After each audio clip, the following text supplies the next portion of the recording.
Hello everyone, আসসালামু আলাইকুম। Tania's cooking কেফ চ্যানেলে আপনাদের সবাইকে স্বাগতম। আজকে আমি একটি নতুন রেসিপি নিয়ে আসছি। পাবদা মাছ দিয়ে হাতে মাখা তৈরি একটি তরকারি আপনাদেরকে তৈরি করে দেখাবো। আপনারা পুরো ভিডিওটা দেখবেন। প্রথমে আমি একটি কড়াই নিয়ে নিলাম।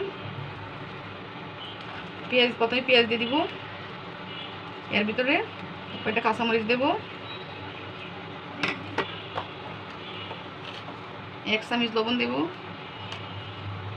1 চামচ ধনিয়ার গুঁড়া, 1 চামচ হলুদের গুঁড়ো,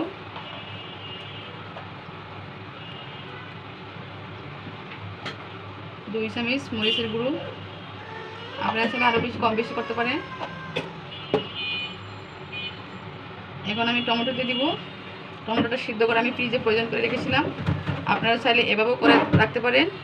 আমি এটা আবার দেব 2 চামচ।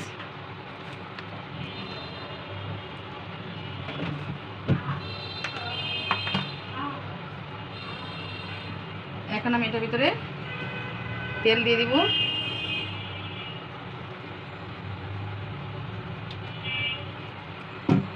এটাকে ভালো করে মেখে নিব।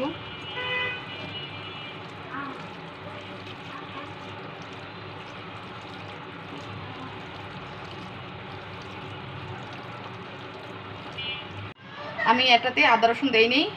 আপনারা চাইলে আদা রসুন বাটা দিতে পারেন, আর না হলে স্কিপ করতে পারেন। এখন আমি মাছগুলোকে ঢেলে নিব।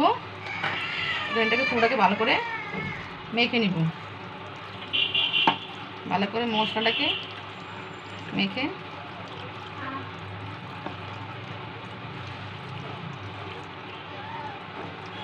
মাখা হয়ে গেছে। এখন এর ভিতরে পানি দিয়ে দিব।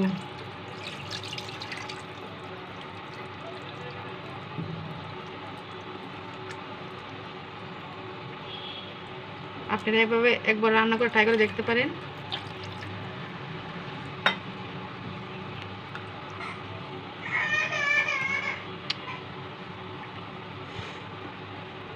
এবার এটাকে আমি চুলাতে আমি বসিয়ে নিলাম। এখন দেখে দিব 10 মিনিটের জন্য। চলে আসলাম 10 মিনিট পর। তরকারিটা পাক উঠে গেছে।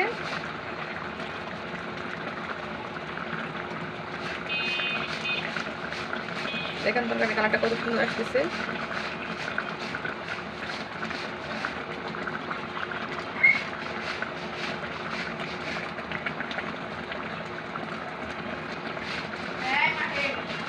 আমার নাড়া দেওয়া হয়ে গেছে।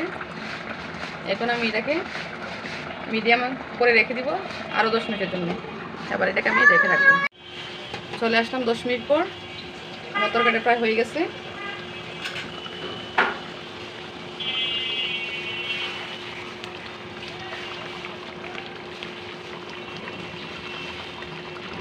এবারে লবণ হয়েছে কিনা একটু দেখে নিব।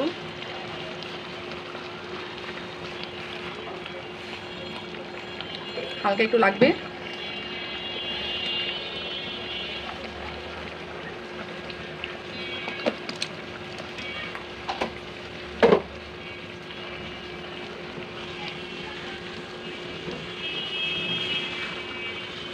তরকারি কালারটা খুব সুন্দর আসছে। এখন আমি ধনিয়া পাতা দিয়ে নামাই ফেলবো। ধনিয়া পাতা এটা আমি প্রয়োজন করে রেখে দিয়েছিলাম ফ্রিজে। আপনারা চাইলে রাখতে পারেন।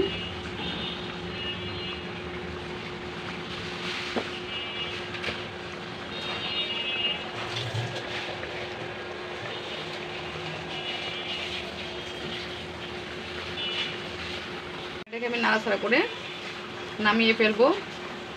তরকারিটা আমার প্রায় হয়ে গেছে।